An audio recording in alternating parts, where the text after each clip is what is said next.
Welcome to the Terrible Podcast with your hosts from SteelersDepot.com, where you can find all your latest and greatest Steelers news. It's Dave Bryan and Alex Kozora, always lit, talking Steelers. And now, here's Dave and Alex.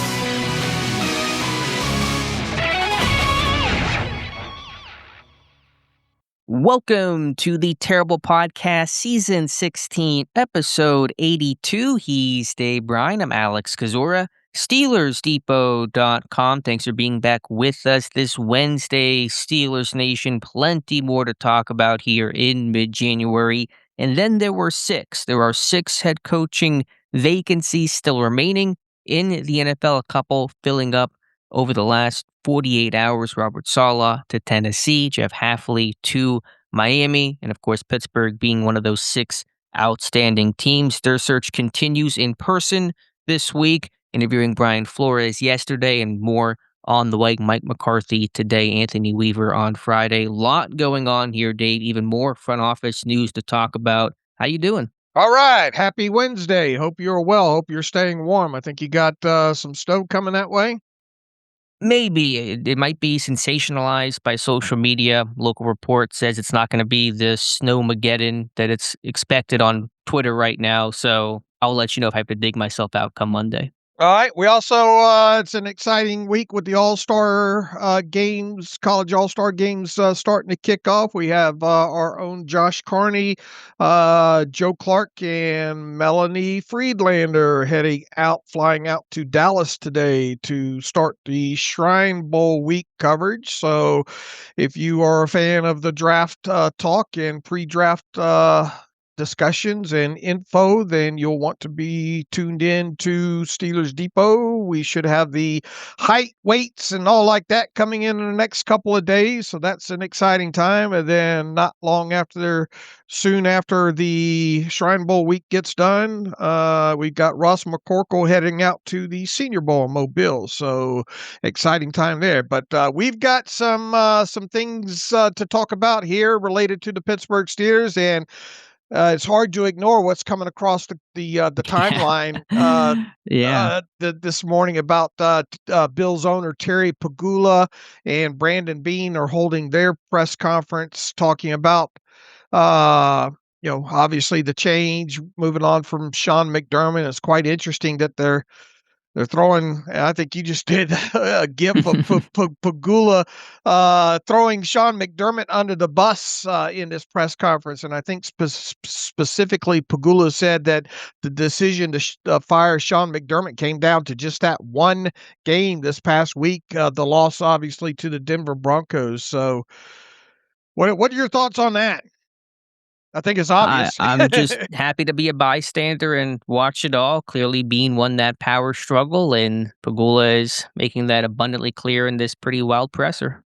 Yeah, Pegula trying to say and rattle off the seedings and all like that the Bills have had over the last couple of years, and saying that you don't get that far without having good rosters, and basically saying that had McDermott won that one game, you would think that obviously he'd still be the head coach. Unless they lost the next, then maybe that would have gotten them canned. Maybe this was Super Bowl or bust. But different styles. We've seen Bisciotti in Baltimore be very over the top, and Pegula seems to be very blunt and candid. And I think in a way that makes you appreciate Art Rooney a bit more for not making these waves. I know there's a lot of frustration with Rooney, and maybe some should say he needed to make more waves and make waves sooner, but publicly he's never going to draw these kind of gaudy headlines. Yeah, it kind of feels if you're going to fire for one game, go ahead and the biggest question was, why does Brandon Beane still have the job? Well, I think he's pulling the Shaggy defense of wasn't me. That was all Sean McDermott. Seems to be the way this thing went. All right, ruh-roh. Okay, where shall we go with the Steelers news here? Well, there's a lot of coaching front discussion with head coaches, with coaches departing, the first assistant officially departing, Danny Smith breaking my heart. Andy Weidl, could he exit as Mike Tomlin exits? That would be a curveball in already a crazy Steelers offseason. 1 week in. But let's just start with kind of some more housekeeping to get some things out of the way. Pittsburgh continuing to add to their offseason roster, signing 3 players since we last spoke. They signed a pair of players yesterday. These are all external names, guys who were not with Pittsburgh to end 2025. They signed defensive back Danico Slaughter, offensive lineman Lorenzo Thompson, and also offensive lineman Satua LaMea from Utah. And so those 3 guys have been added. I know that Slaughter and Thompson came in for workouts last month, which is typical. Pittsburgh will often bring in a bunch of outside names late in the season for workouts to kind of have an early jump on the offseason reserve future contract list. And so Slaughter and Thompson came in then and were officially signed yesterday. Yeah, building up the roster, as we said, over the rule of 51 at this point, starting to cobble together the salary cap situation for the team. I just posted yesterday about the 3 players that have PPE raises coming on the way, those being Joey Porter Jr., Nick Herbig, and Darnell Washington. So if you missed that post, you can find that on the site as well too. I can't take my eyes off this timeline right now. It seems like Pagula said that the selection of Keon Coleman was a draft pick that the coaching staff pushed for, and that Brandon Beane had other players rated higher on the board. You're telling me you go into the draft with kind of split rooms like that, and you come up on the board and you're not on the same page as far as who the organization wants with that speaks volumes right there, doesn't it? It's not a great pitch to the next head coach. Hey, come on in, and if you do a bad job, we're going to rip you in the press conference after we fire you. Sean McDermott took this team to the playoffs. I did not realize this until yesterday. Buffalo didn't make the playoffs for like a 17-year stretch before McDermott came in. Now, it's fair to say they underachieved, and they should have made a Super Bowl run this year with the field being so wide open and yada, yada. But yeah, this is not a great pitch for the next head coach to replace McDermott. Yeah, a lot of finger pointing going on here. And if you're going to move on in a situation, hey, we wish him the best. I think a lot of Bills fans, too, are upset that I think McDermott released a statement. And I don't know if the Bills did they finally retweet that or after a lot of pushback or something like that? It's bizarre to kind of watch this play out with an organization that's had, like you just stated, had a lot of recent success here. Yeah, and sorry, there's also some news coming in. Nick Corte, who does a great job with the comp formula predictions. They're usually not 100% correct, but nobody better than him. He's just released his projections, and I don't think it's going to change dramatically for Pittsburgh. I'm just kind of getting eyes on it right now, and it's a little hard to kind of read at this moment, but we'll have that up on the site here. Pittsburgh projected 3rd-round pick for Dan Moore Jr., 4th for Justin Fields, 6th for Russell Wilson, 6th for Dante Jackson, and I believe that's the list, but again, it's a little bit complicated to try to read exactly what he's posted on Twitter, at least. I'm looking at the updated post now, and you are correct. It is just Dan Moore Jr. draws a 3rd-round compensatory, Justin Fields a 4th round, a 6th round each for Russell Wilson and Dante Jackson. Okay. Now, he's got apparently 20 different scenarios in this photo of different permeations, I guess you could say, of exactly how this thing could go, but I don't believe any of these result in Pittsburgh getting additional picks or losing additional picks. It just may slightly impact the comp order in terms of who gets the comp pick where in that particular round, most likely in the 6th round. So a lot going on there, but that'll be officially released, the compensatory picks come March. All right. Where else to go from here? I'll try to keep this from going down the Bills Depot Road. Yeah, for sure.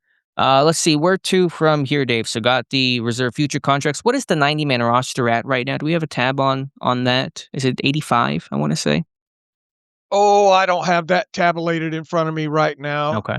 We'll table that for next time. And I guess Woshoff still is the international exemption. I don't know how long that gets to carry over, if it carries over this particular moment in time, but that is just all odds and ends. Let's get into the kind of the meat of the news cycle here. let's start with some news that came out late last night. This is from Mark Cabali, Steelers local beat writer, reporting that Andy Weidl, the Steelers assistant GM, will interview with the Atlanta Falcons for their vacant general manager position. That is the only GM position open in the NFL right now after Miami filled theirs last week. And so Widel potentially could be exiting for a GM job in Atlanta. Yeah, interesting to get that news last night. And as you stated, there's only, I believe, right now, just one GM job open. He is a fine candidate, I think, for that job. And it would be sad to see him go out the door. But look, I think he's done a good job. His push of helping rebuild this offensive line and all through the draft. I think if you look, I mean, we just rattled off 3 players from. Widel was here for that draft, right? For the 2023 draft. Yes, he was hired in 2022 in May, right alongside Omar Khan when they succeeded Kevin Colbert. So it was right after the 2022 draft. 23 was their first one together. All right, and a lot of people, we still got time to review what happened. Obviously last year, but I believe Carson Bruner even got what's the Pro Football Writers Association. He was named to the All NFL or to their version of the All NFL team as a special teams contributor, and that was great to see. He was the only or all rookie team, and he was the only Steelers named to that, and he didn't obviously play any on defense. But what did I say? He had 19 total special teams tackles during the season, 7, I believe, solo and 12 assisted, and then he added 2 more assisted tackles in the wild card loss to the Texans as well there. So look, I mean, it just goes without saying you hate to lose a good guy like that, but it's no wonder that he's getting an interview with the Falcons, and we'll have to wait for the next week or so to see how that plays out and see who else they bring in. The Atlanta job would be interesting because it does not appear to be complete power as maybe other GM jobs would be because of the hire of Matt Ryan, who's now their president of football. What a title there. And Ryan supposedly is going to have sort of final say and veto power. Now, the GM's going to have a lot of responsibility because Matt Ryan's never been a GM before, never worked in the front office uniformly before. And so there's a lot he doesn't know, but the GM's not going to have final say. Basically, he'll be reporting to Matt Ryan, who then in turn reports to owner Arthur Blank. So is that the most attractive job for Andy Weidl? You kind of wonder that, but of course it is the only open GM job right now. And there had been speculation for a long time that the Falcons were going to hire Ian Cunningham, who I think has some ties or loose ties to Matt Ryan.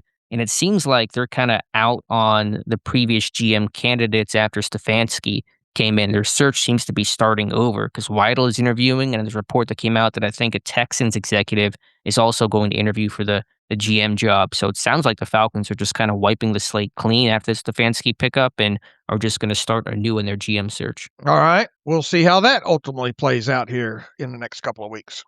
Dave, the first Steelers assistant has officially departed with the reports that the coaching staff was allowed to seek other opportunities and would not be retained in Pittsburgh unless the new head coach hire keeps them. And it's a tough one, Dave. Danny Smith, the longtime special teams gum-chewing coordinator, is out. He is headed to Tampa Bay. He had a virtual interview with the team last week, and yesterday the team announcing that Smith will become the Buccaneers' new special teams coordinator. So it ends a more than decade-long stint in Pittsburgh. A Pittsburgh native himself, Danny Smith, 72, will continue to coach, but this time in Tampa Bay. Is this the part of the show where you sing doom? Just gloom, despair, and agony on me.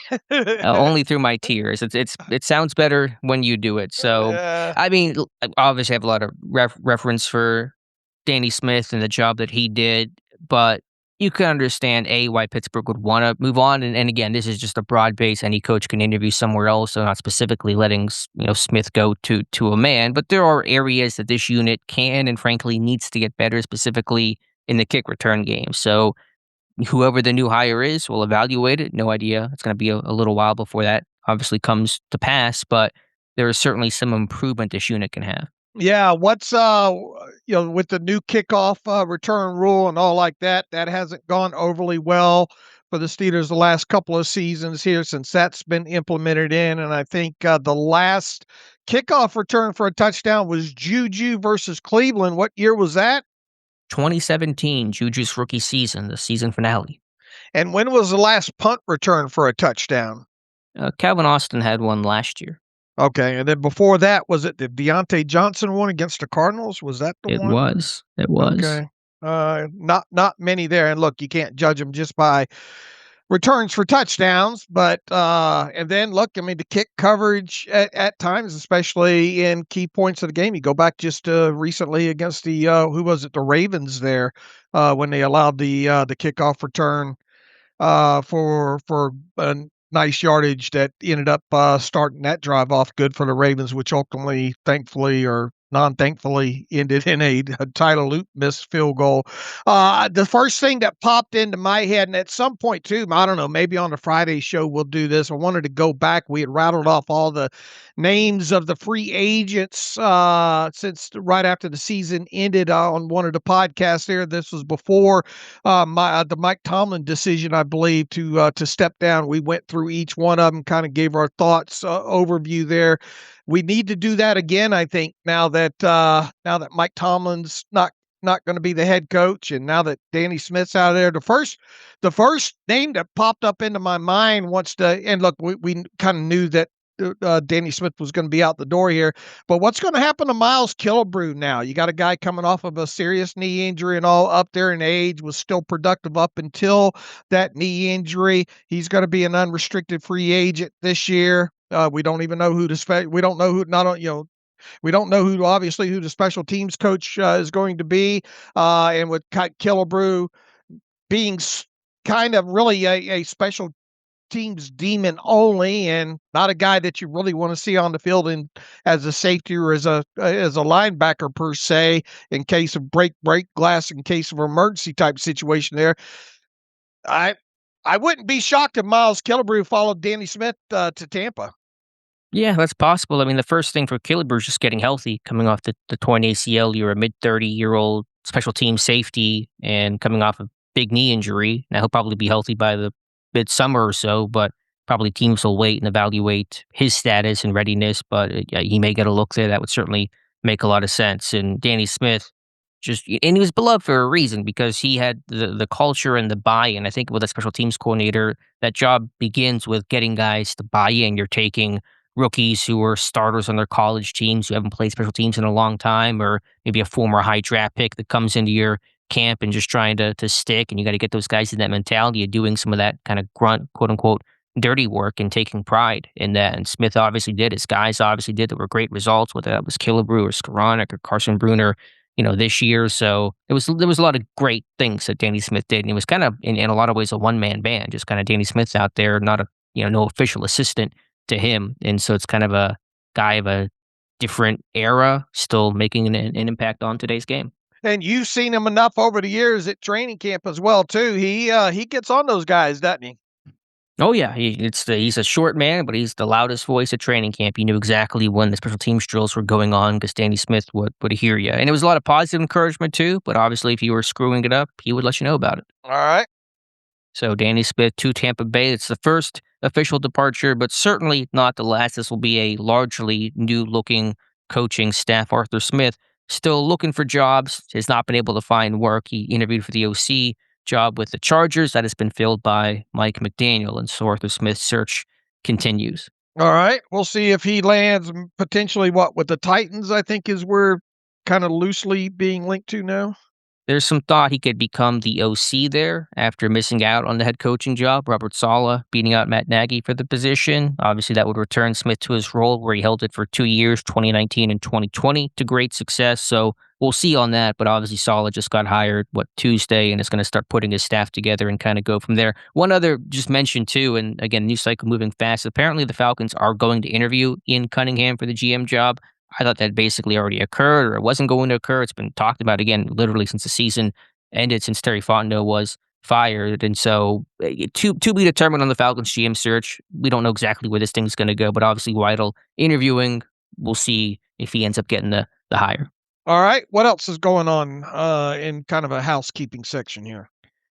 I think that's pretty much it on the housekeeping side of things. To kind of go to the head coaching search for Pittsburgh, they are starting their in-person interviews, and those began on Tuesday. The team is officially announcing those, it seems like, one by one, which is pretty much the norm for teams in this process. They had a first-time in-person interview with Brian Flores on Tuesday, reportedly Mike McCarthy today. Again, you would imagine the team will tweet that out whenever that occurs. Anthony Weaver on Friday. I believe those are the only in-person ones we know right now, but I'm sure more will be added. All right, we'll have to see if maybe Avero gets scheduled and some of these others that we have on the watch list right now.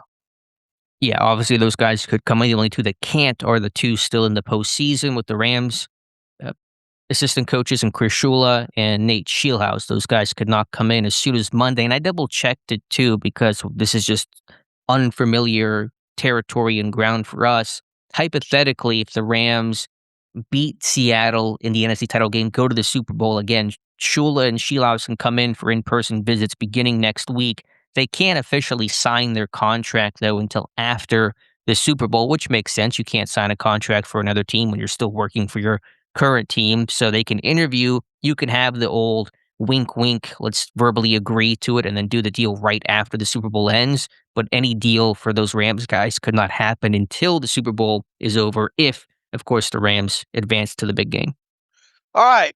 So we know also, as you stated, that Anthony Weaver, I believe, is coming in on Friday, right? Yes, Friday for Weaver, and if there is no other minority candidate interviewed in person in between, then by Friday, Pittsburgh will have officially satisfied the Rooney Rule, which requires 2 in-person interviews for minority candidates for head coaching position, and then at that point, the team could officially hire a head coach at any moment. But right now, they are not allowed to because they have yet to satisfy the Rooney Rule. All right. We'll be waiting to see if maybe Mentor gets scheduled. Obviously, Halfley's out of the picture now, being in Miami. Clay Kubiak. And then you laid out the timeline with Shula and Scheelhaus. Do we think that anybody else is going to be added to this list?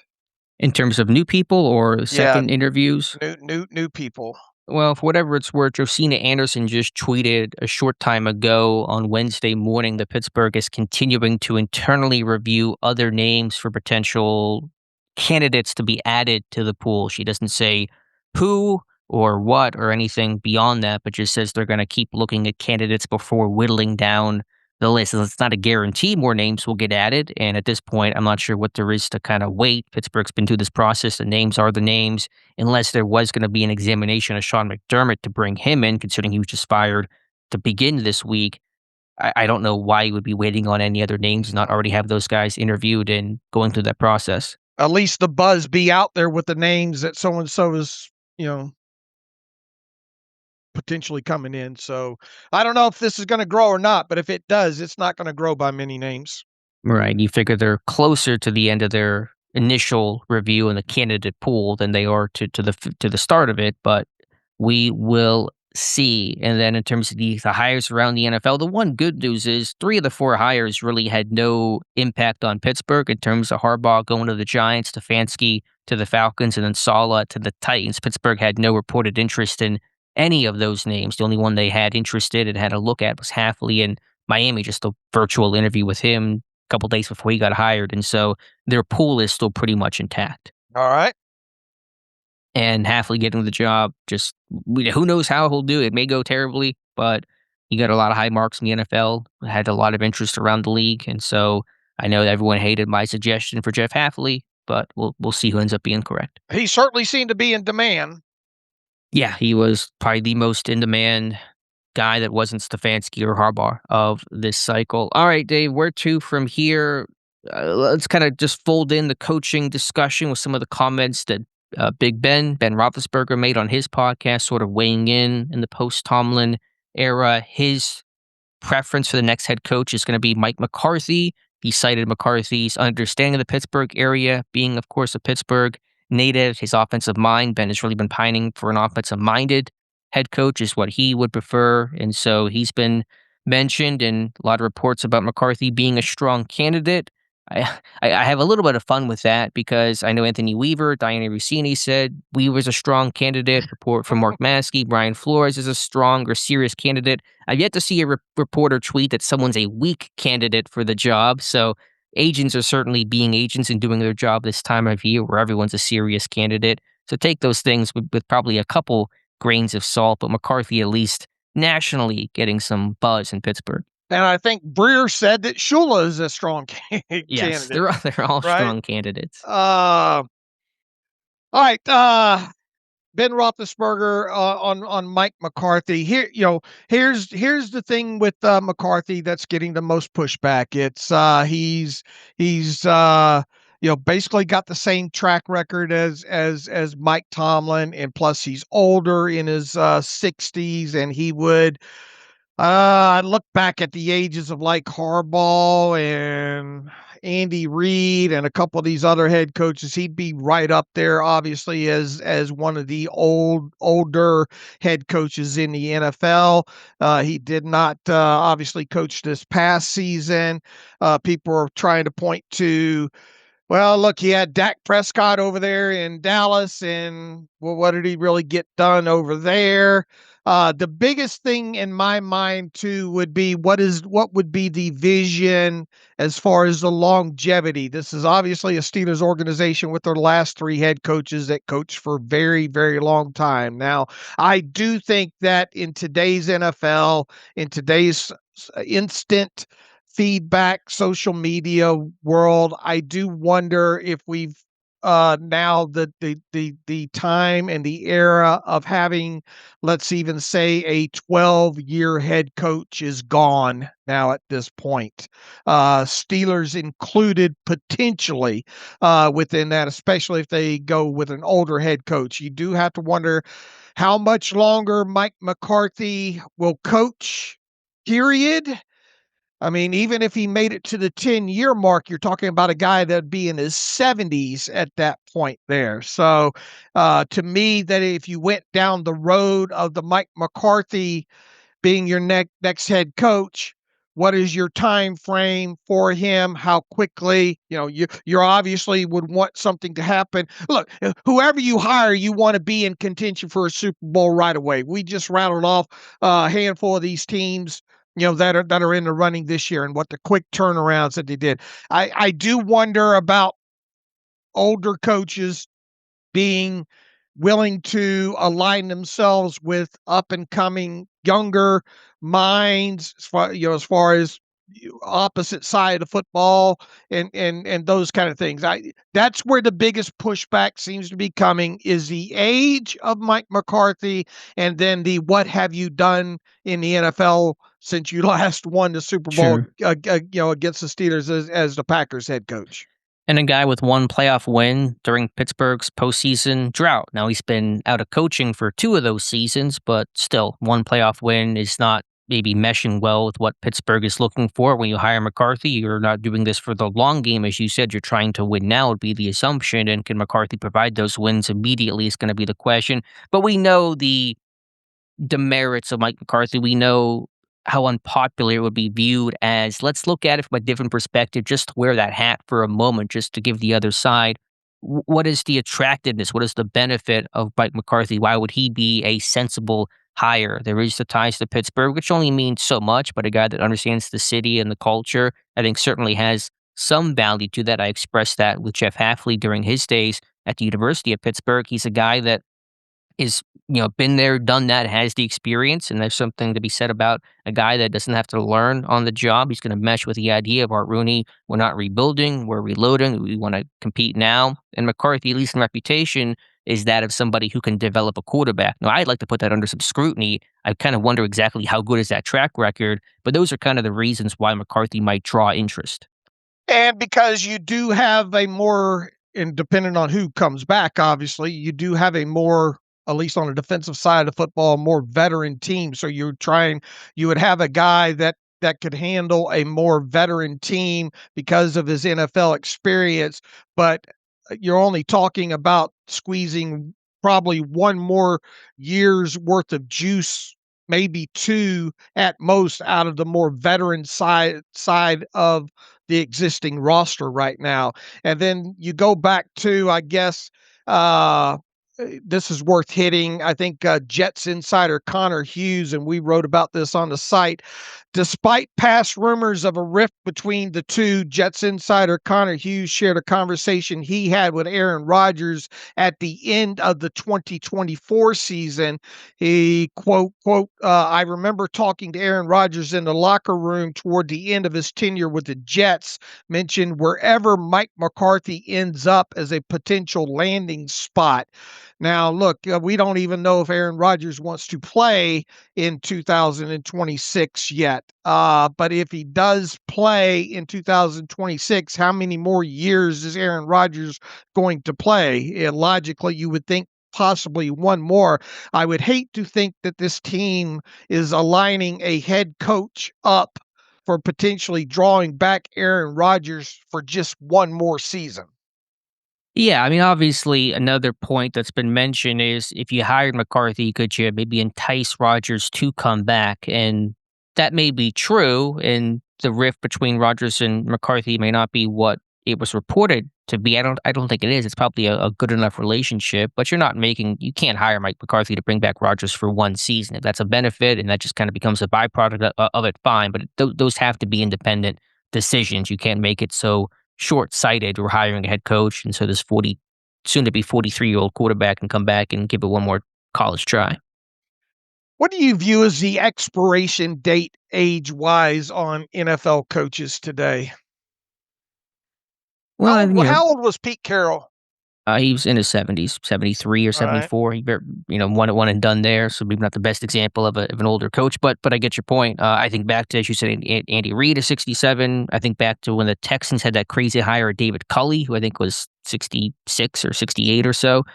I think the first thing you look at, the Steelers head coach is going to sign a 5-year contract. Almost all these coaches sign 5-year deals. If they don't, it's kind of a sign of trouble of why you only giving this guy maybe a 3-year contract. And so, can he coach through 5 years of the contract? Yes, I think McCarthy certainly could. All right. And then basically what you're saying is if you hire Mike McCarthy, at best, you're probably going to get a 5-year run out of him. I mean, you could get more, but that's kind of where it starts when you're Right. dealing. And it may be a team option on that 5th year too. I don't know the exact structure of how that's going to go, but that's kind of the first thing is can you fulfill the contract that you signed? And McCarthy's not that old where he could be unable to do it.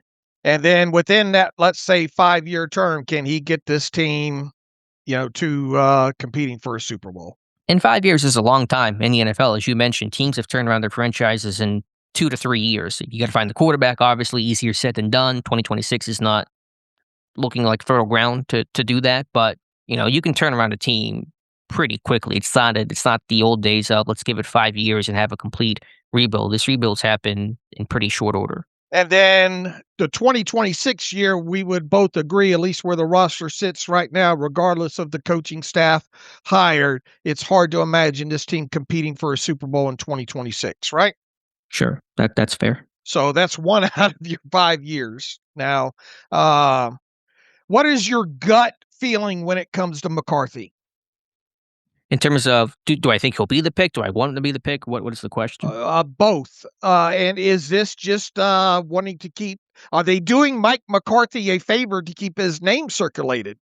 It's not a favor. I don't think it's charity. I think you want to have a wide net and a different perspective and resume. You have a lot of young defensive-minded coaches that you've looked at so far. So bring in a veteran coach that has that offensive mind just to get that perspective. I think you want to hear all sides throughout this process. It's just going to make you help create a more formed decision for you as a franchise.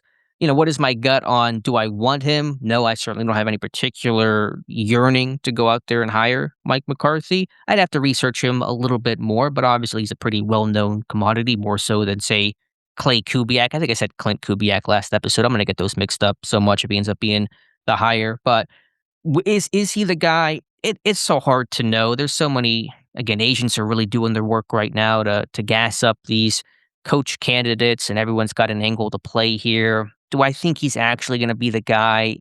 I don't, but what can you really base that off of? What can you go off of? How can you really assert that? My focus has been more about learning about the candidates a little more so than who's the favorite, who's going to be the guy, because it's really anyone's guess. All right. Both of us, though, I think are on the same page that it would not be our first choice from where we sit right here, right now. And would he be your second choice No. or your third choice? No. You get the idea from there. And just to go back to it, I was doing just the quickest amount of research this morning because he has the reputation of a quarterback guy, developing quarterback. Rodgers talked about the Mike McCarthy camps they would do in the offseason, and there's no question that's kind of his background. His specialty was a quarterback's coach, OC. But how many quarterbacks has he actually truly developed that you could put on a resume? Rodgers is one. Rodgers is also a generational talent that probably would have done well under a lot of coaches. So I don't want to completely discredit McCarthy for that development, but it's Aaron Rodgers. You've had a good mold of clay to work with there. Who other than Rodgers really is there that he can state his case on? No, nobody. Now, in fairness, he didn't have to work with a lot of other head coaches in Green Bay because he had Aaron Rodgers, and you didn't need to go find the next Aaron Rodgers for McCarthy's tenure. But he came to Dallas and had Dak, and that was inherited. So there's not a development credit that you give there. I Googled it today, and the answers were Matt Flynn, Cooper Rush, Aaron Brooks. The other one that he could probably give the most credit to is Steve Bono of the Chiefs in the 90s, a one-time Steeler who made a Pro Bowl in his age 33 season before regressing hard the following year, where McCarthy was the quarterback's coach at that time. But, I mean, the list is not very extensive outside of Aaron Rodgers. And then, obviously, he was brought into Dallas in a win-now situation. And to his credit, he did. I mean, he won 12 games in 3 straight seasons, and that's nothing to sneeze at. But they couldn't get over the hump in Dallas, and Pittsburgh's been unable to get over the hump too.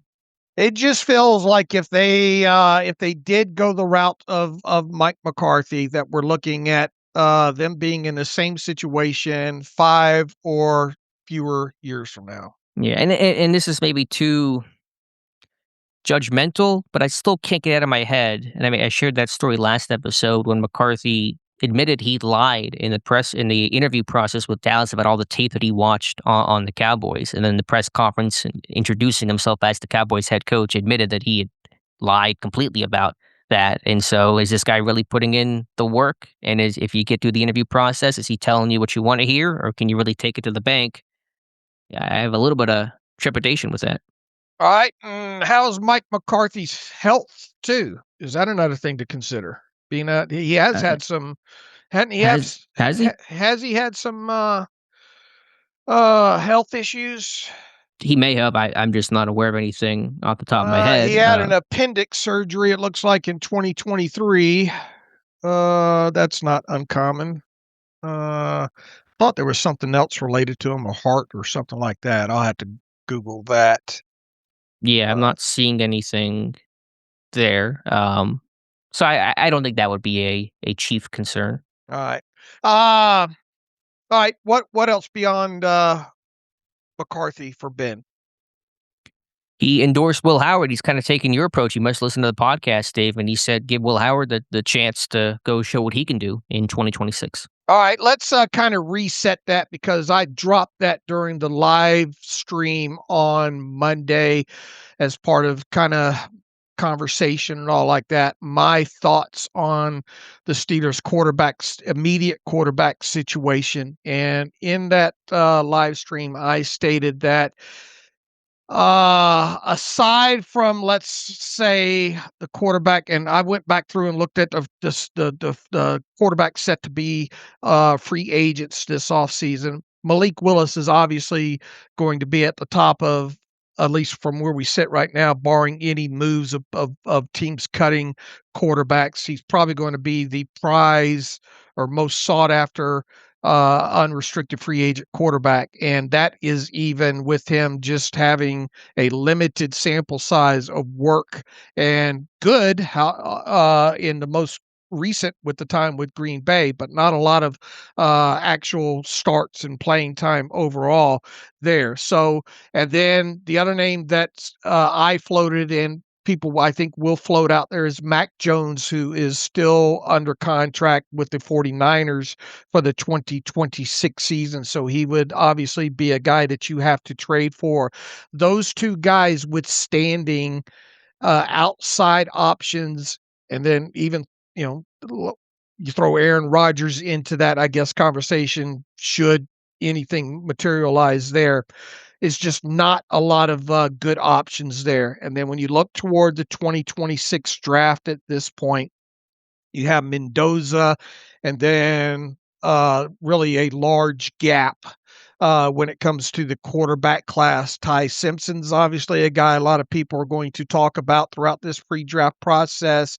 And then Trinidad Chambliss, depending on what happens with his lawsuit against the NCAA. But even if Chambliss gets into the draft, maybe because of being a poor class and all, maybe that'll push him up into the first round discussion. A lot to be determined here. Long story short, my viewpoint on this is I would give Will Howard a long look, as long as look as possible during the 2026 season if I'm the Steelers. Now, I think even Ben said that, you bring in a veteran quarterback. Well, I mean, he's going to bypass Mason Rudolph. So yeah, maybe a little bias here from Ben. Yeah. So, but you do have a veteran quarterback on the roster, obviously, in Mason Rudolph. Ben threw out some other names out there. Carson Wentz. He basically said minimum salary or close to it, veteran quarterbacks. Look, if you wanted to even cross Mason Rudolph off the list and not give him any kind of props within that, I'm fine. Bring in a Carson Wentz at a minimum value. I think he said Marcus Mariota, forget who else, maybe Kirk Cousins, but it's hard to imagine Kirk Cousins not getting some attention well over minimum from some team. Can I read a list of just free agent quarterback names? It's not impressive, but to your point and to Ben's point about some of the veteran options, Mariota, Zach Wilson, Tyrod Taylor, Joe Flacco, Jimmy Garoppolo, Mitch Trubisky, we'll just mention him again, Case Keenum, Trey Lance, Carson Wentz, Brandon Allen, Teddy Bridgewater, Gardner Minshew. You get the idea. Okay. And Jimmy Garoppolo, I looked at the list too. If you got Schuler or Shieldhouse to come over, at least that's a guy that could help maybe further along the teaching of a system, right? Now, is he going to be a minimum guy? Because these backup quarterbacks get some decent money. There's some value in being the number 2 quarterback or the potential number 2 quarterback. I mean, look, nobody's going to probably consider him a starter, right? No, but a backup still gets right 5, 6, 7 million sometimes. Now he signed, I think, a 1-year, $3 million contract with the Rams this year. Yeah, so I mean, and how much did Garoppolo even take a snap this year? Barely, if he did at all. I know there was the back issues that Stafford had in camp, but obviously didn't impact him. He did not attempt to pass this year. All right, and he earned what, $3.125 million. So he's not going to get much more than that. So I mean, he could be had for a cheap price at this point. Sure. So I'm just adding that on to if we went down the Ben Roethlisberger road, and really my road too, of giving Will Howard a long look in 2026 based on what else is out there at this point. To me, that's the way that I would go with this. And I got obviously some pushback, really just more of no's, not, more than anything when I brought this up on the live stream the other night. But I'll push back and say, okay, well, tell me who you want the quarterback to be in 2026, and especially one that you think would give you the opportunity to compete. Well, the question's going to be less about free agency, because the only real attractive, appealing name is Malik Willis. And if he's not going to end up being the guy for whatever reason, if he goes to Miami and follows, Hafley and the GM down there, then there really is no free agent option. Your options are going to be trades of whoever may be available, be it Kyler Murray, Tua. But the conversation really comes down to the draft and how heavily do you look for a quarterback in this draft class. And obviously it's a really poor draft class, but if you really like Ty Simpson, would you sit there and say, let's pass on Ty Simpson to give Will Howard the chance? That would be, I guess, the point of contention. Well, look, if you had Ty Simpson as a bona fide first-round pick and a future potential, if the scouting department comes out of this on draft day and says, yeah, Ty Simpson can be a potential franchise quarterback, well, then obviously you should go that way. But if you're viewing him as a first round guy, I mean, are you going to get another situation of a Kenny Pickett where, yeah, he's the best on the board and we need a quarterback and that's going to push him into the first round type situation here? Normally, if these guys are considered bona fide first round franchise capable quarterbacks by one team, then other teams are going to view that as well, right? And thus they're probably not going to be on the board at that late in the first round, because somebody's going to say, that guy, we need a quarterback. That guy can be the guy in this class. So we're going to go up and get him. Yeah, point taken. I don't know what the NFL interest will be on Ty Simpson. I don't know what the evaluation would be, but your point is saying, like, just focus on Will Howard. Let him get the job. So that would take Ty Simpson out of the equation. Otherwise, if you're competing for Ty Simpson, if you like Ty Simpson, then obviously Will Howard's not going to really get a chance to really be the guy. Now, I push back on the other aspect that Ben said, well, you don't draft a quarterback for 2 or 3 years and you build the team around him. And then like what happened with me, they just dropped me into a veteran team and off we go. Look, you've got to get this thing settled in drafting a quarterback within the next 2 years, correct? Well, the pushback I would give, not to give it a specific timeline, sooner the better, obviously, but it's less. Ben's point is, like, get the rest of the roster ready and then go find the quarterback. That sounds good on a bumper sticker, but that's not how the NFL works. If there's a franchise quarterback there for the taking, you don't pass him up because you don't feel like you're ready as a franchise. That's going to be an accelerant to get you ready for the franchise. You get that guy, because if you pass on him and then do Ben's approach of ready the rest of the roster, when will you get that chance to find the next franchise quarterback? Right. You may not be in that position. Your draft pick may be too low. The class might be bad. Whatever the case is, you can't. If you have a gift of a guy that you love as a franchise quarterback, you take him. It's a pretty simple conversation. Even if the rest of your roster's not ready, then those are all good problems to have if you have the quarterback right. So this is not like, wait 2-3 years and give it this timeline of do this and this and this, and then we'll be ready for the quarterback. You get the quarterback when the quarterback is there for the taking and go from there. And I think Ben also forgets the conversations at the time when he was drafted, and especially if you believe what Kevin Colbert said said in several interviews, that Ben was not supposed to play during his rookie year. He was supposed to be the number 3 behind Tommy Maddox, Charlie Batch, and then go sit and learn in his rookie season. And then obviously you had Batch have a knee issue during the offseason, and then Tommy Maddox goes down second game of the year. And thankfully all that worked out, hindsight 2020, it worked out the way it did, but because in comes Ben Roethlisberger with that veteran team, and the rest, as they say, is history there. So I think he's Ben Roethlisberger had people stayed healthy, probably doesn't see the field much of any as a rookie, right? And then Sure. then how much does that veteran team deteriorate from 2004 to 2005?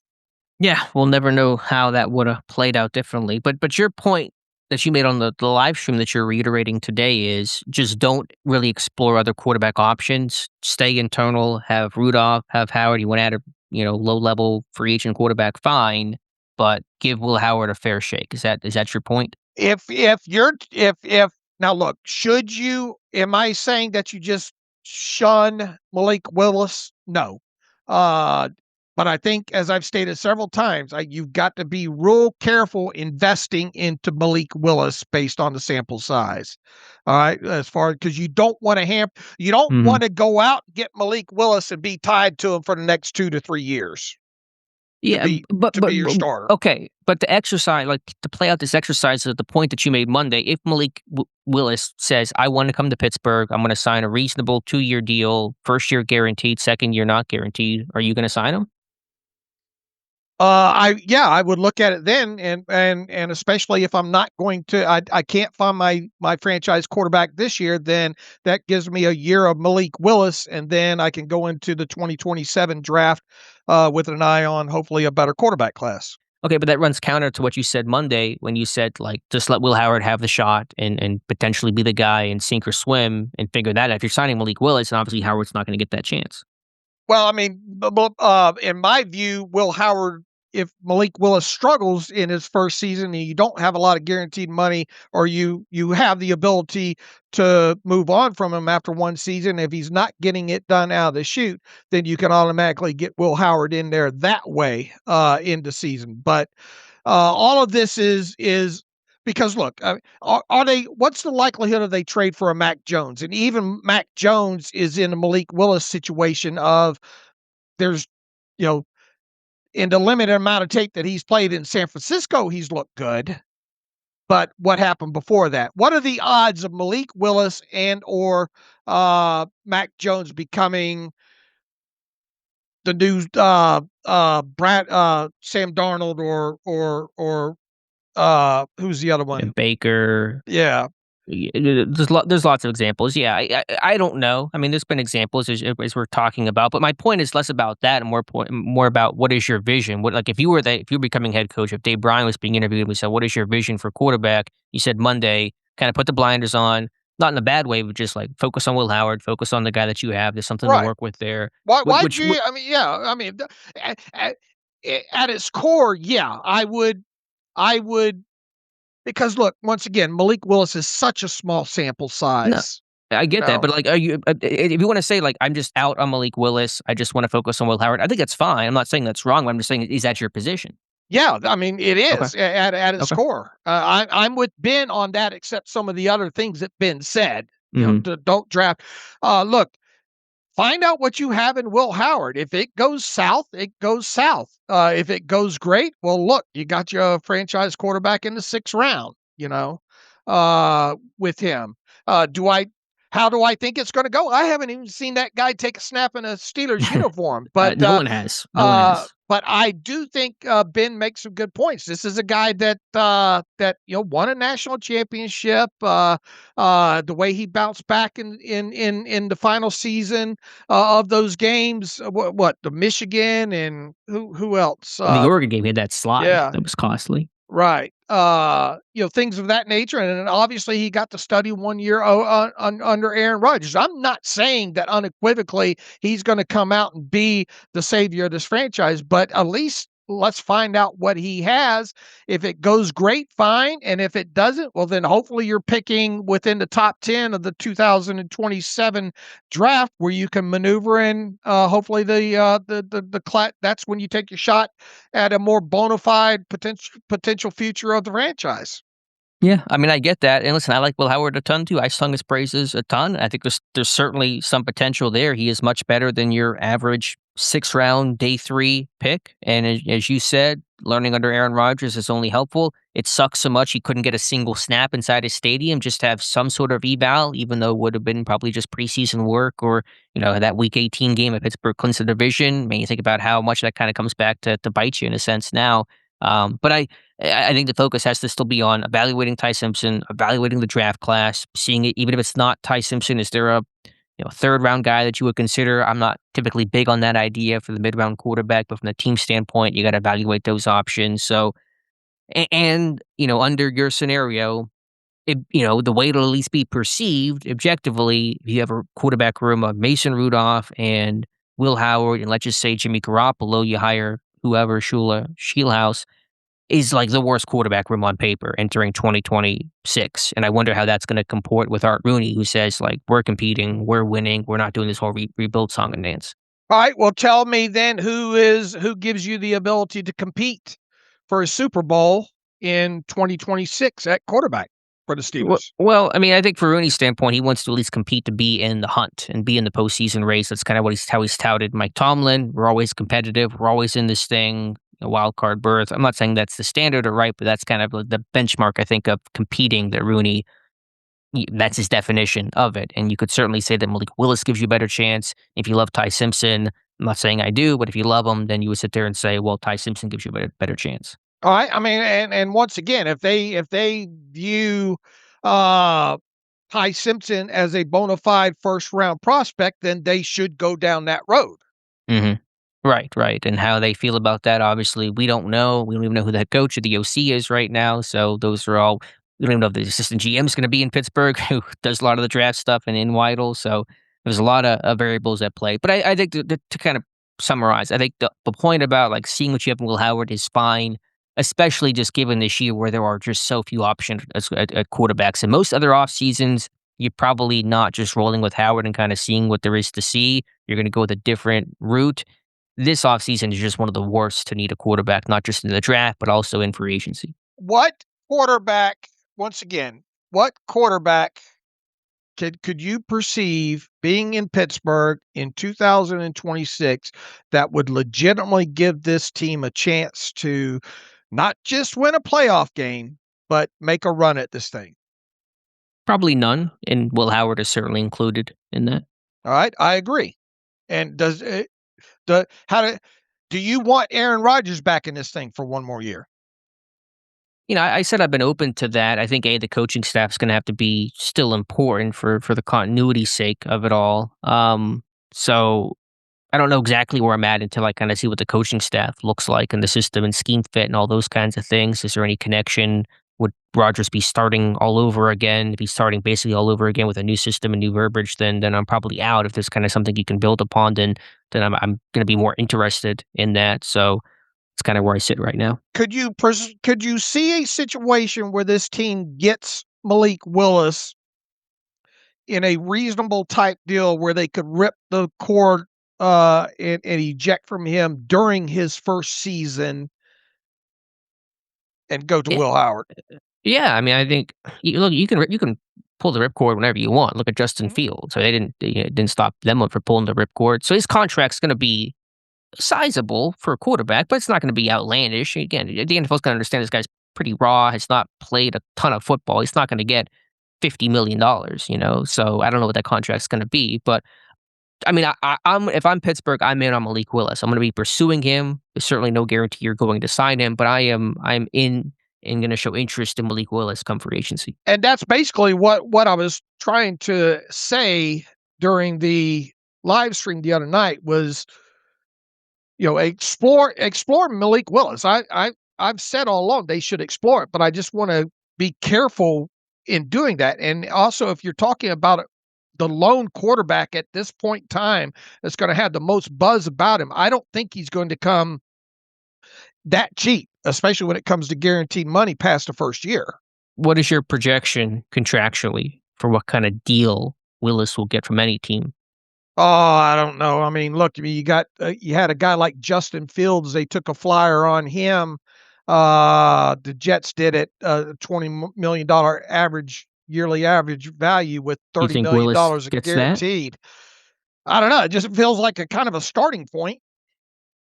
Yeah, I mean, I think the lack of talent brings up Willis's value, but I still feel like that's going to be a little too tall for Willis to reach. I don't know exactly what that number is going to be. And does he want a one-year deal to go out there, ball out, and then go cash in real big money after that? Would be my approach. If I'm Willis, I'm not taking a 2-year deal. I'm going to take a 1-year contract. And then there's a whole supply and demand of who else is going to be, because once again, you look at this list of free agent quarterbacks this year, and it's not impressive at all. It's horrible. So it's horrible. There's nothing beyond him unless Daniel Jones hit the market, but then you got injury situation, concerns with him. So yeah, I hear what you're saying. But I think you look at Willis, you still look at the draft, you still kind of do your due diligence, and if none of those options work out and they're all exhausted, then you probably fall back on Howard and kind of go back to your plan. Could you see this team making a run at Kyler Murray should something happen there? I mean, again, without a head coach, without an OC, it's really hard to say. Even though I know the OC's not trading for Kyler Murray, that's an Omar Khan front office decision. But without knowing all the pieces of how they fit, it is hard to see that. But most teams are probably saying that right now, and I imagine Murray's going to go somewhere, and Tua's going to go somewhere, and those guys will get opportunities, and Kirk desperation Cousins will go somewhere, right? So I think as Pittsburgh has shown, Smith probably goes somewhere. It's a franchise that's been willing to overturn every stone at quarterback, and so I don't want to sit there and discount anything. I'm not advocating for that, but those guys will be somewhere, and Pittsburgh is as good a fit as any in terms of teams who need a quarterback. All right, from where you sit right now, all right, with this draft class, this list of either quarterbacks that are set to become unrestricted free agents or those that could be on the street here in the next couple of weeks, would you roll with Will Howard as your starter in 2026? I'm making a run at Malik Willis. So if I sign him, then no for Howard being the starter. I'm still looking very strongly at the limited draft options I have. If I really see something in Ty Simpson, I'm going to make a run at him, which will probably mean no to Will Howard. If those things don't materialize, then yes, that may be the ultimate kind of quote unquote fallback plan. Okay. I mean, that's a lot, close to along the lines where I am. I mean, they should kick the tires on Malik Willis for sure. But personally, if you want to, what would I do? I would roll with Will Howard there. Plain and simple. So you're not kicking the tires, because if you're saying we're rolling with Will Howard, that to me says we're not even going to entertain Malik Willis. We're not going to even entertain drafting a quarterback early. From where I am right now, that's the way I would go. Okay, so you're not kicking the tires on Malik Willis. No, because I worry about the sample size versus the cost. Okay, so you just Will Howard or bust is kind of sink or swim. I'm not saying that's wrong. I'm just trying to understand. Yeah. The now what do I think they will do? I think they will kick the tires on Malik Willis. And would that totally? Would I throw up my hands and say, "You guys cover it for a year. I'm out"? Yeah, you're not. Would I understand them going down that road? Yes. Okay. Yeah, and that's I think very understandable position if that's what Pittsburgh takes to try to build upon something there. But again, very interested in who's your head coach, who's your OC, kind of work it from there. Who's your quarterback's coach? And look, I think it's a perfect opportunity, even though they don't want to call it a reset, to potentially reset.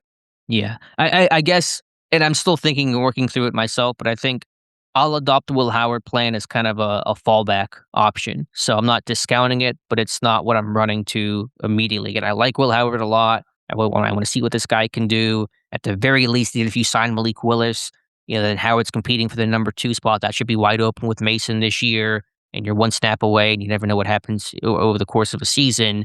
But it's more, to me, a fallback plan than it is the initial plan. All right. Do you want any of the Tua experience? Let me ask you that. No, I'm out. I don't want Kyler Murray. I don't want Tua. Those to me are just kind of Kirk Cousins. Not you don't want any of that. No, it really is Malik Willis in terms of viable potential starters. Now, could they be in on Murray and Tua? They could, for all the reasons I said before. Those guys will go somewhere, but I'm not. I don't have any interest. Are you in or out trading for Mac Jones? I'd have to watch him some more. I was big on Mac Jones. You were big on Mac Jones, yeah. Yeah, and he had a good rookie year. Then things kind of fell apart. Yeah, I would entertain that as well. I don't know what that cost would be, but I would entertain. Again, you need to figure out who your coaching staff is and how that meshes. But I would also be in on talking to and pursuing the idea of Mac Jones. Yes. All right, and you would not revisit Justin Fields, right? No, I would not. All right, you're a big Jacoby Brissett fan. Would you visit that? No, I like Brissett, but to me, what is he going to give you? You don't already have not much, and so it probably really comes down to. And again, I got to work through it a little bit more myself, and not even really touching the draft class, but just in terms of veterans, Mac Jones, Malik Willis are probably the 2 guys that I'd be exploring. What about Anthony Richardson? No, nope.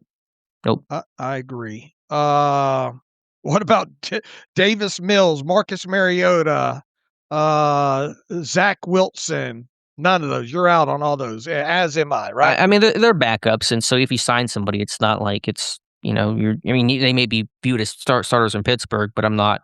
Again, that's not my plan in terms of who's my starting quarterback in 26. All right. I mean, the ultimate answer is, and if Howard doesn't prove to be the guy, you got to go draft somebody. I mean, most teams who have success are drafting and then drafting in the first round. You don't have a lot of exceptions to that. You have a couple, but not many. And so my ultimate plan is still to aggressively pursue a first-round quarterback in one of these drafts once I find a guy. Identify the guy, go after the guy, develop the guy. That is the real way out of this kind of hellhole that Pittsburgh sits in right now.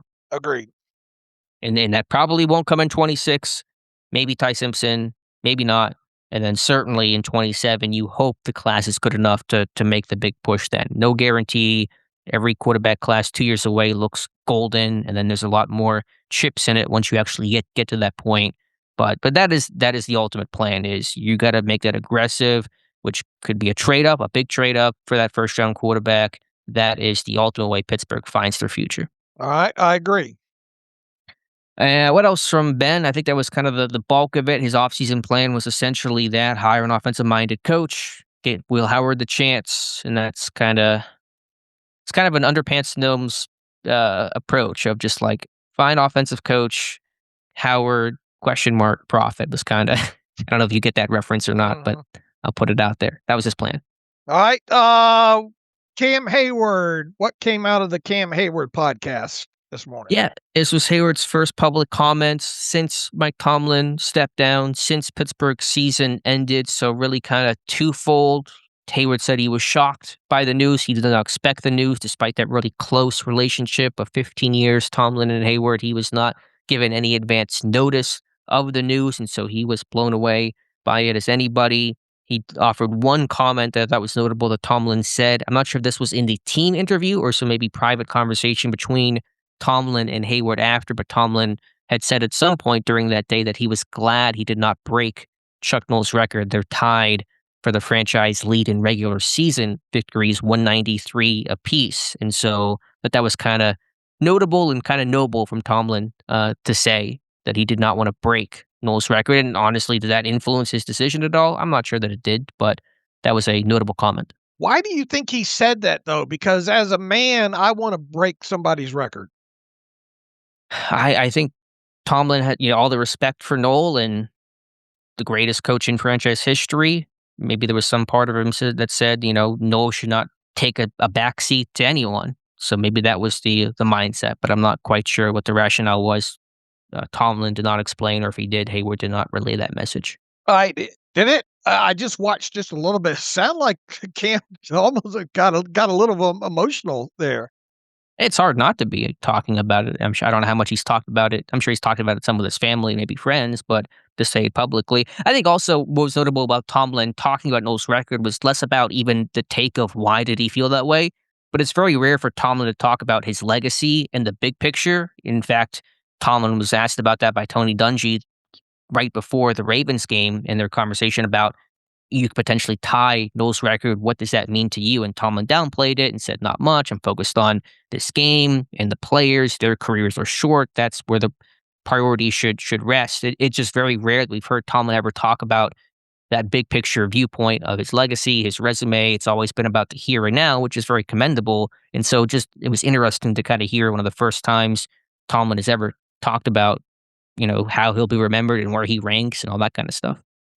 He also, Heyward said something along the lines that he was told not to make any rash decisions, right?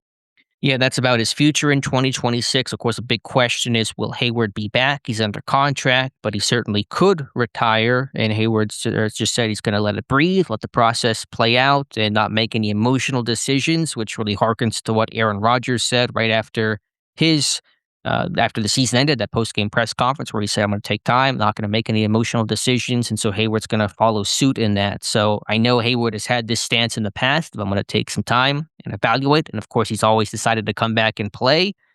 I think obviously he's going to wait out to see who the head coach is, who's the DC, who's his positional coach, get all the pieces in place before he makes any decision. And so expect that to take some time. But Heyward's future right now is uncertain. Agreed. I want to just go back to real quick to get the full Roethlisberger quotes out there. First and foremost, Roethlisberger said, I have not been contacted by the Steelers yet to add my 2 cents. Okay. Good to know. Second, I would not draft a quarterback for at least 2 to 3 years. That's just my opinion. I think as a GM, if I'm GMing this team, the issue that I see with a lot of teams is they get a quarterback and then they try to build around that quarterback. I think it should be the other way around. I think you should build a team and put your quarterback in it. Okay.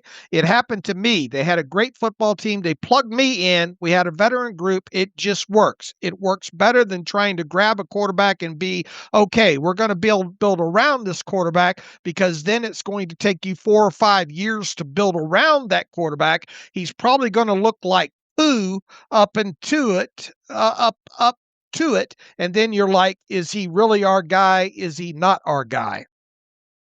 Yeah, again, I just fundamentally disagree with the idea that you can wait for a quarterback. If he's there, you take him, because you might not get another chance for that guy for quite some time. All right. Then the other aspect about the Will Howard thing, he says, if Aaron's not in the scenario, I would go with Will Howard this year. But what I would do is I would bring in a veteran quarterback. He goes on to say, I love his heart, his fire. I think he is Pittsburgh. I think he's tough. He's gritty. He's going to get you what you want. Could be completely wrong, but I think you have a guy in there. Do I think Will Howard is a top 10 quarterback of all time? Like by the time he's done? Maybe, probably not. That's all right. Even saying maybe to that is heavy, but okay, Ben, you do you. But that doesn't mean he can't be a top 5 guy in the league for numerous years, or top 10 guy, and that guy can get you Super Bowls. I think you should give Will Howard a shot for like 2 to 3 years. That's where I disagree. I think you learn as much. And look, I've always said that I think a good 20 games will let you, gives you a much better idea about a guy. But if you don't go, I am from what I see out there with this draft class. Now, the further I get into Ty Simpson and Chambliss tape, maybe, take my temperature, several weeks from now on that. But from what I see when it comes to this draft class, and when it comes to potential free agents, I would roll with Will Howard for 2026, find out everything I can for him. And if he shows that without question he can be the guy, great. If he doesn't, if he falls flat on his face, great. Then I can turn my attention to the 2027 draft. The problem is, what if he shows the most likely outcome, which is a little bit of both, some good, some bad, some flashes, some peaks and valleys, all that kind of stuff, what you would expect in a first-year starter who's never played inside a stadium until his first snap would come this summer, we hope. And so, how much can you trust that evaluation, because he's still wading through getting to know the NFL and getting acclimated while also kind of playing for his future. Well, if you have any question whatsoever where you think, man, this is not a guy that's going to be able to win us a Super Bowl in the next 2 or 3 years, then you move on to the draft and the next quarterback, and you still have Will Howard under contract to be your backup for however many years is left on his contract. Yeah, this idea that Howard gets 3 years just isn't. No. It's very like a 2004 thought. This is not a thought for the modern day. And again, it's not shade to Howard. I like Howard a lot. I was super excited to see him in Pittsburgh, but you just don't get 3 years as a 6th-round pick to go figure it out. And look, if he's, let's say he's Will Howard is above average in 2026, and you kind of, maybe not. Well, then you go into the draft, you get your quarterback in 2027, and maybe you start Will Howard to give him some additional games to start the 2027 season. And if he excels, then obviously you can run forward with that. If he doesn't, then that's the perfect opportunity 3 or 4 games into the rookie season of your new quarterback that you drafted. Or Howard becomes a great number 2 backup, and you're happy with that for what you invested in him. Or maybe he becomes a trade piece. Those things all become doors that would open down the road. So, yeah, we kind of get Ben's point, but certainly differ on the reality of how this thing's going to work. Mm-hmm. All right, anything else, Dave, from Ben? I think we hit the big stuff from Cam. Anything else that I might be missing? I think Jerry, go ahead, Dave.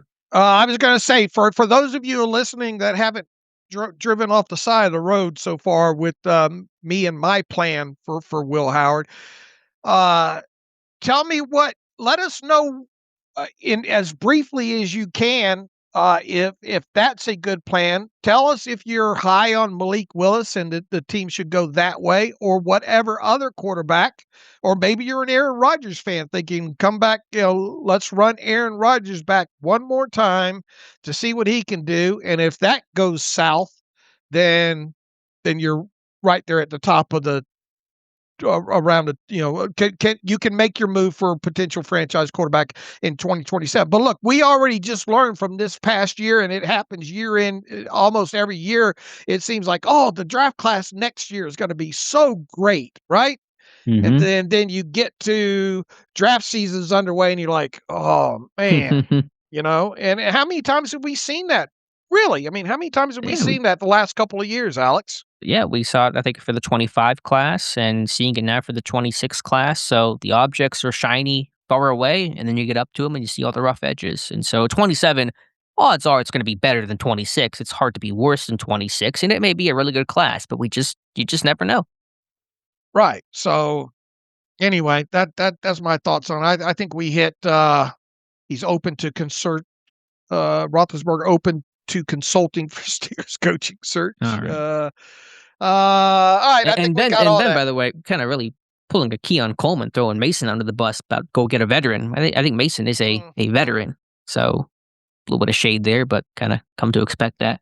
And look, I think ideally what I kind of laid out too is if let's say you get Shieldhouse that comes over in whatever role, whether it be head coach or offensive coordinator, go ahead and bring Jimmy Garoppolo over and help mentor Howard a little bit more and help everybody there try to learn kind of the system. So you're envisioning a quarterback room, hypothetically, a Howard, Rudolph, and Garoppolo for next year. Yes, sign me up. Okay.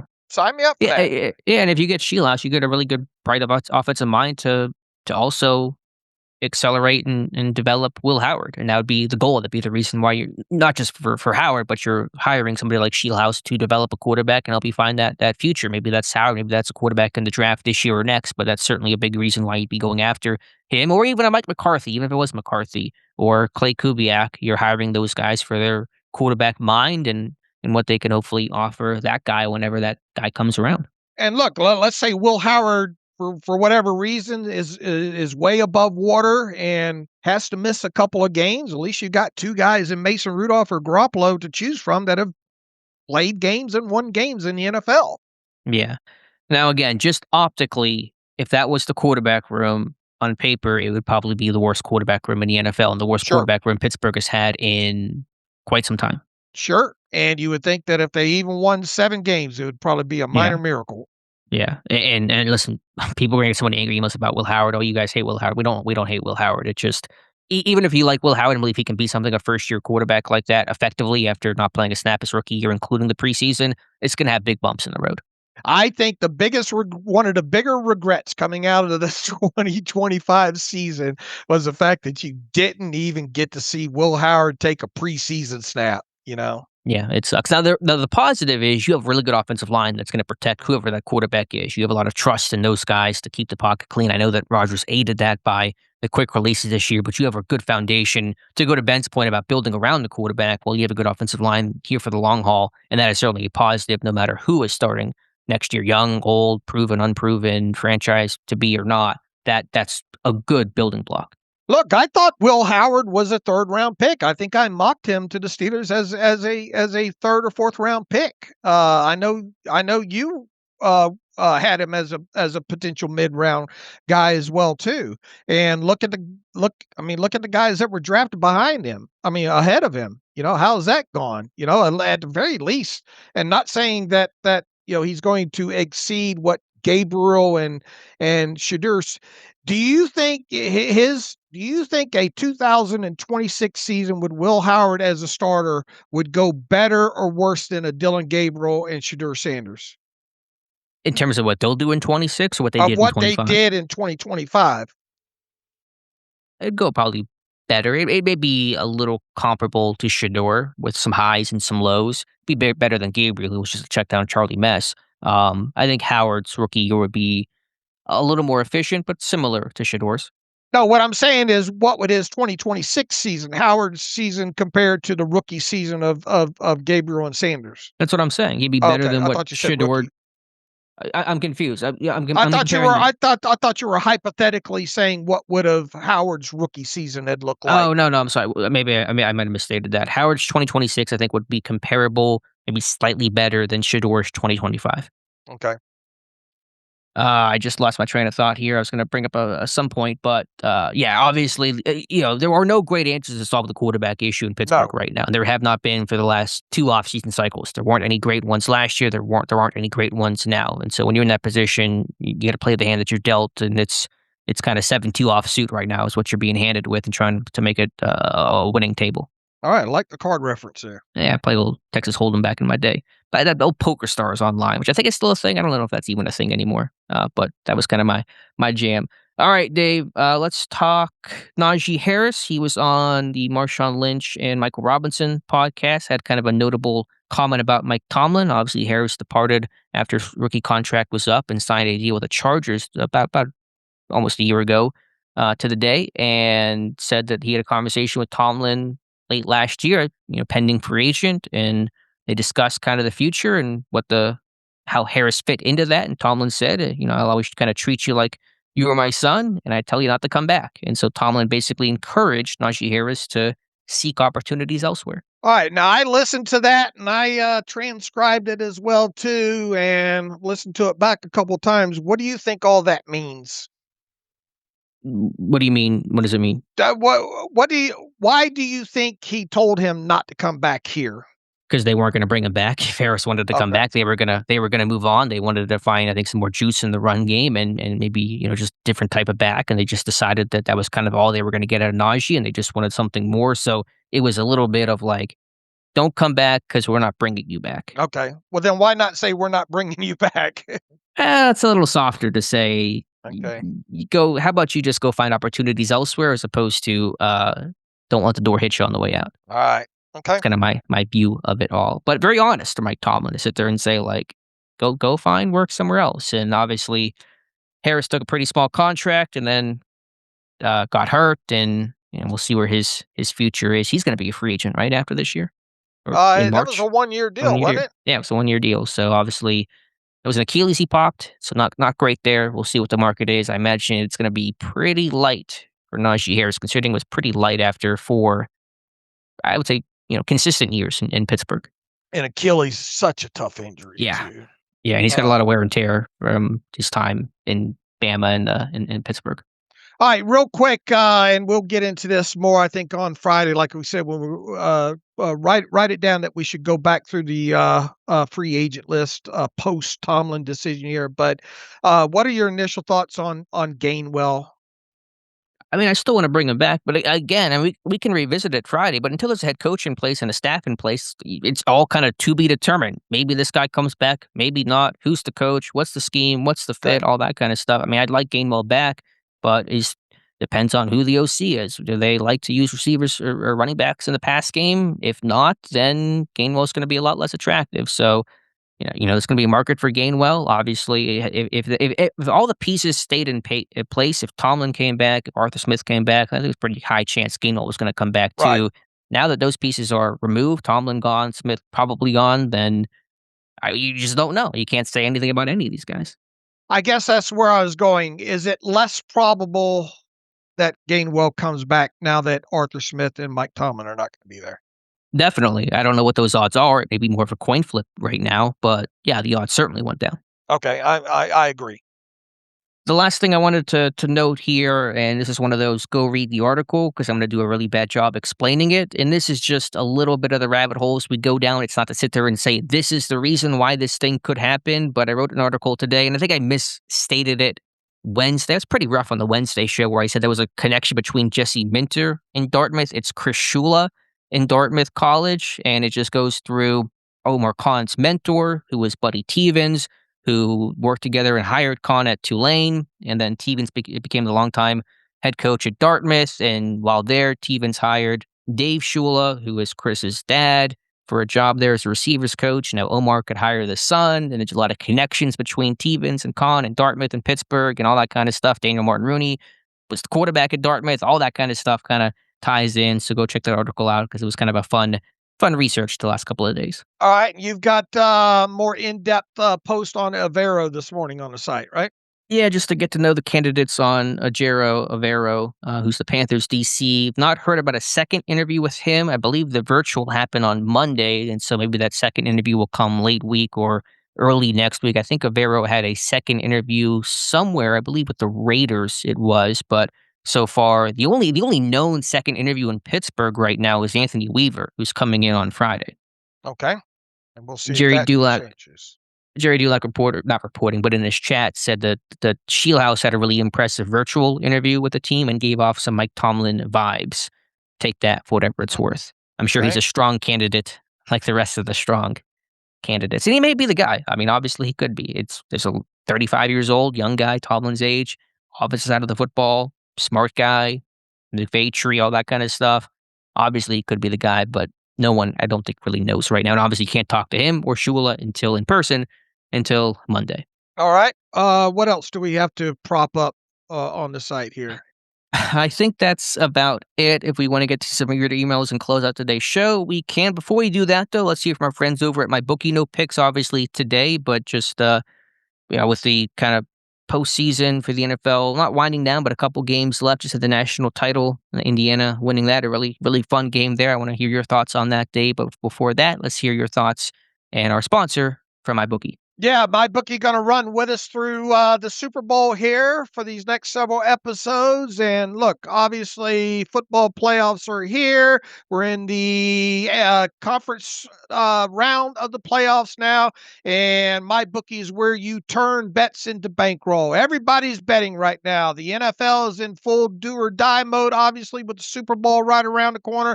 College football just wrapped up there, but the Super Bowl obviously is right around the corner. If there was ever a time to get into the game, it's right now, and MyBookie makes it stupid easy to play. One account, one wallet, bet the spread, live bet the second half, hit the casino during the commercials. It's all in one place, and you've got the power. They also have lines for NBA, NHL, anything imaginable you can bet on at MyBookie. And right now, if you go to mybookie.ag and you use our promo code TERRIBLE, you get your first bet covered up to $500. If that bet does not hit, you can use your bet back bonus token and run it back again. So don't just watch the playoffs or the National Hockey League games or the NBA games. Make them pay for you. So, as always, and as MyBookie likes to say, bet anything, anytime, anywhere, only at MyBookie. And once again, go to mybookie.ag.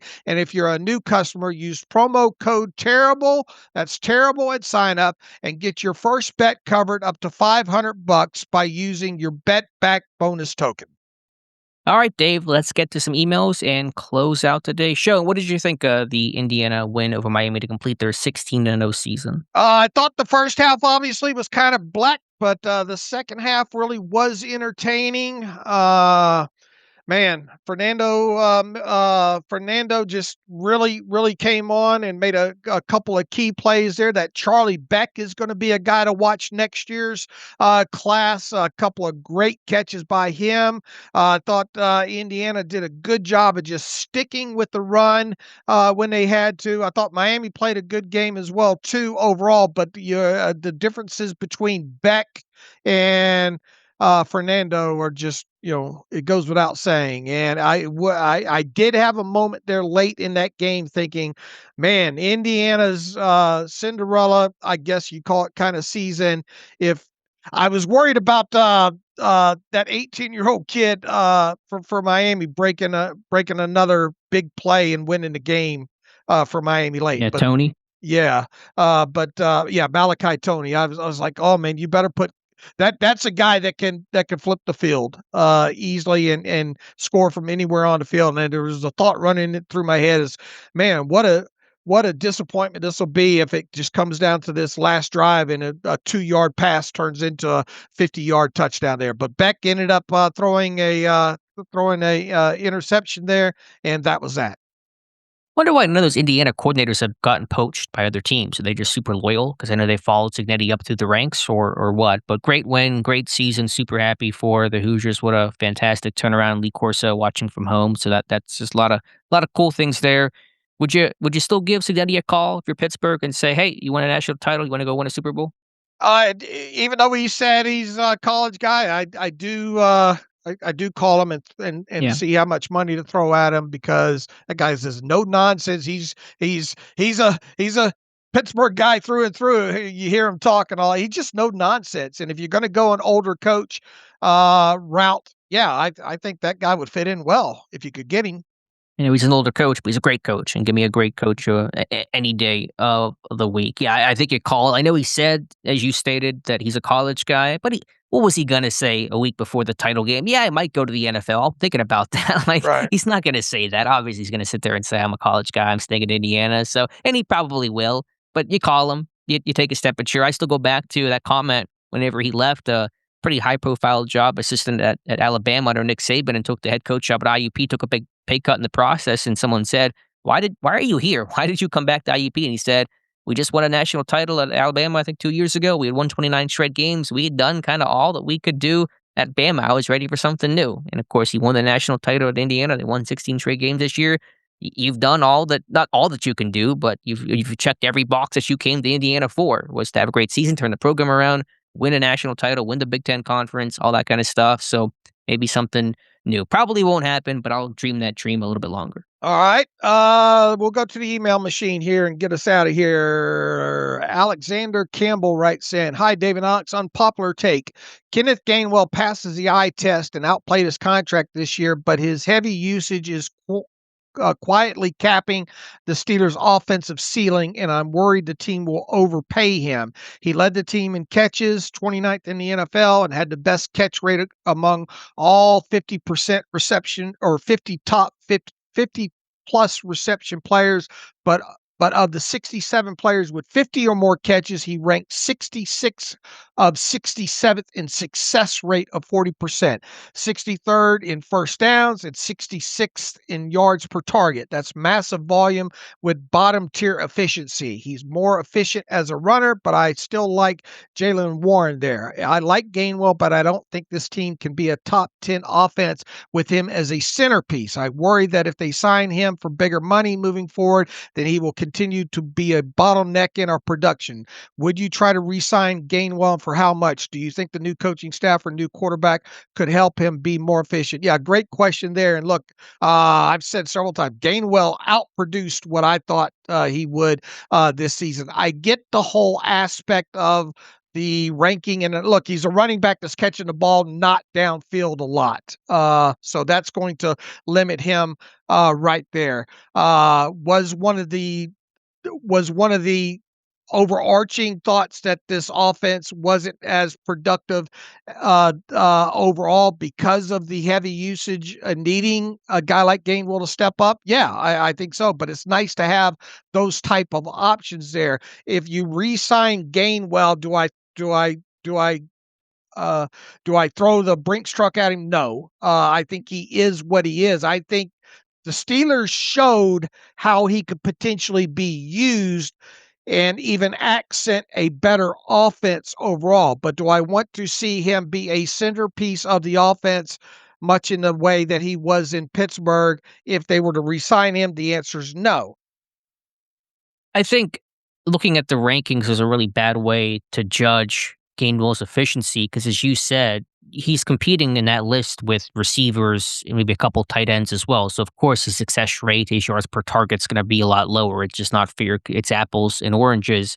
I can get the overall point. If you're focusing so much on getting Gainwell the ball, you getting the ball downfield enough, and are you really maximizing your offense? There's probably some validity to that. The concern might be you give Gainwell a bunch of money because he played really well for you this year. The new offensive structure changes, and he's just not really used that much because the offensive structure has shifted to more receiver-based and more downfield-based and not 2.2 seconds ball out of the hand for Aaron Rodgers. And so could you kind of regret that contract might be a concern. But he's a good player. He can catch. He does a lot for you, covers kicks, returns kicks, catches, blocks, runs. I mean, there's a lot of value in that. So I just wouldn't use those metrics as any alarm bells about signing him back. Will that be the best season that Kenneth Gainwell has in the NFL, whether it be with another team or with the Steelers? I think the answer is yes. Yeah, probably. I mean, I think even if he came back and had less production, which I think to the reader's point is fair, if he has the same production again next year, it probably means your passing game wasn't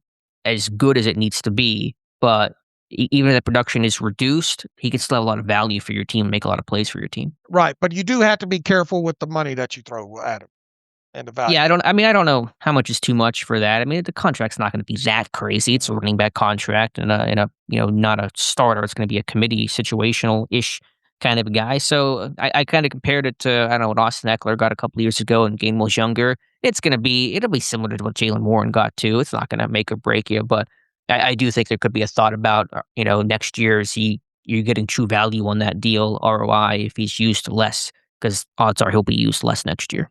Agreed. All right. Sam Carmen writes in, happy Wednesday to both of you. Since everyone is making predictions, I would like to add mine to the list. Chris Shula as a head coach and defensive play caller for the first year. Nate Shieldhouse to come over with Shula as the OC and offensive play caller to give the Steelers a more modern offense. And Gerald Alexander to be promoted to DC to learn under Shula and take over the defensive play calling in year 2. Many thanks for keeping us updated through this busy time, as always, Sam. You're not going to get any pushback from me as Shula and Shieldhouse. And look, I think Gerald Alexander is probably one of the few that potentially has an outside chance of maybe being retained. But if he were retained, what's the likelihood of him being given the DC tag and not just, in charge of the secondary? Yeah, I mean, I guess I get the overall thought, and I've said in the past, my preference is for the head coach to not call the plays on his side of the ball. Obviously, if you hire a real offensive-minded guy, that's probably where that thing's going to go. So, I'm always willing to kind of listen and explore it. Yeah, I guess the idea would be Shula his second year, then let him focus on being the head coach. But also, does a first-year head coach want to be a first-time play caller? That's a lot on that guy's plate. My preference, honestly, might be the reverse of that, where somebody else is calling plays defensively that first year, and Shula can focus on being a head coach and managing the in-game stuff. And then as he gets more comfortable and acclimated, he gets back the controls in terms of the play calling. So I might actually kind of flip that idea. All right, let's one more from Bryce is back in here. End of an era, much admiration and respect for one of the greatest coaches in NFL history. Tomlin will not be duplicated or replicated. Some thoughts, and please bear with me. He says, number one, I see the state of the team as similar to when Noel left. People clamoring to compete for a complete gutting of the roster, but not so fast. He says, check out my comparison below. Steelers searching for their quarterback. They are searching for their next quarterback now. He's doing a then and now. Woodson was still there, and then / Joey Porter Jr. is not Woodson yet, but is ascending. Steelers had DJ Johnson. They now have James Pierre and Asante Samuel Jr. Steelers drafted Darren Perry. They now need a safety now to settle the secondary. Steelers had Gerald Williams and Greg Lloyd. They now have Highsmith. Okay, he's making a lot of comparisons here, going back to Noel and the transition and all like that. And he ends this basically with saying, I say all that to say that this team needs certain pieces, no doubt, but I don't think blowing the whole thing up is the answer. I don't think anybody's saying to move along from Joey Porter Jr. And look, I mean, James Pierre and Asante Samuel Jr. are what they are right now. You're even if both those guys are back, you're going to have to be able to move forward from those guys even after 2026. I don't know where he's going here, other than saying that. Well, he's saying don't blow up the roster, I think, is his main point. Right. Look, this roster's going to already look, when you look at the 28 total free agents, when you include the restricted and the exclusive rights free agents guys, I mean, that's half your damn roster right there. How many of those guys legitimately going to be back on this roster? Number two, what's going to happen to Cam Heyward on his own decision? What's going to happen with Jalen Ramsey, either on his wants or just the price of the contract? Might the team consider just moving on from that aspect of it there? Whatever road this team goes down with head coach and staff and all like that, this roster is really going to look a lot different. Yeah, there's no question. Anytime the new head coach comes in, you're going to get a good amount of turnover. And Pittsburgh has done a lot of roster turnover. I think we kind of underestimate and forget how much roster turnover there's been really yearly. But these last couple of years in particular, you've had really just, giant. I mean, I think Pittsburgh had the most roster turnover this past offseason of any team that did not have a new head coach or new GM, any sort of regime change. And so they've really kind of gutted this roster again and again and still got the same results. And they're going to be a lot of turnover again, just in the natural process of an offseason coupled with a new head coach, a new coaching staff and scheme and system and philosophy and guys who fit that and guys who don't fit that. So again, I just go back to it is hard to build something when you're just turning over your core pieces and your bulk of your roster every single year. I know that roster turnover is inevitable and you have that churn, but at key positions and just across the board, your roster just changes every single year. And it's hard to grow and develop and really go in a direction other than nowhere because your roster just keeps changing. Right. You keep churning, and look, we could get to the final 53-man roster, more than likely for 2026 being more than 50% new. I mean, the whole issue in Pittsburgh is they've been unable to build towards anything. But, of course they haven't because they've not built towards anything. You plant corn, you get corn. You just keep turning your roster over and new pieces come in and new pieces come out. Let's try this and let's try that. And that didn't work. I mean, yeah, you're spinning your wheels in your roster. It's kind of reflective of that, I think. Right. So what do you think about his claim of blowing it up? Again, it just depends on what people mean definitionally. I just care more about brass tacks of here's the players. Were we going to keep these players or because blowing it up can mean anything and everything. Trade the whole roster, trade your stars, So it's more of on a case by case basis, I guess is my answer that's how I look at it more so than kind of these buckets of let's just do this and this kind of big picture thing. Well, what does it actually mean? And I guess to the point, do you want to trade TJ Watt? Do you want to trade your veteran guys for draft picks? Maybe you have those conversations again. You got to get the coaching staff in place and kind of go from there. All right. If you've listened this far into the show, and if you have, great. If you haven't, well, you didn't hear this. Let's make this real simple for listeners to the show to email, just a quick email to answer, let's say, 3 questions concerning the quarterback position. Number 1, if you're listening to the show, do you want Aaron Rodgers back? And this is regardless, throwing the whole coaching situation out. Just as you sit here right now, number 1, do you want Aaron Rodgers back in 2026? That's number 1. Number 2, do you want unequivocally Will Howard to get to be the starting quarterback in 2026? Number 3, if you don't want Will Howard to be the quarterback and you don't want Aaron Rodgers back, who do you want in either free agency or via trade to be the starting quarterback of this team? And I guess number 4, is there any quarterback not named Fernando Mendoza that you want to see this team draft in the first round as we sit here today? So that's good. 4 easy, quick, fire off an email to the show, and we will, whatever we get, we'll try to fire through in the Friday show, assuming that we're not talking about a new head coach and all like that. We'll try to get to as many of these as we can if you keep it brief answering those 4 questions. How's that, Alex? I love it. That's perfect. I want to hear you guys' responses. All right. In the meantime, you can follow me on Twitter /X at Steelers Depot. Follow Alex at Alex_Kozora. Follow the show at Terrible Podcast. Email the show, theterriblepodcast@gmail.com. Really, we want you to answer those 4 questions there. So fire one off there. Yeah, so don't write a novel. We appreciate the emails, Yeah. but keep them a little concise so we can get through a lot of them for the show. Right. If you want to donate to the cause, SteelersDepot.com, hit the donate button. Also, if you like an ad-free version of the site, SteelersDepot.com, hit the ad-free button. Follow the directions that way. Once again, All-Star Games firing up. Look on the site for that. Got a lot of original content coming on the site as well, too, as we lean in more to draft here. So until Friday, that's my son coming out. Until Friday, as always, thanks for listening to the Terrible Podcast with Dave and Alex.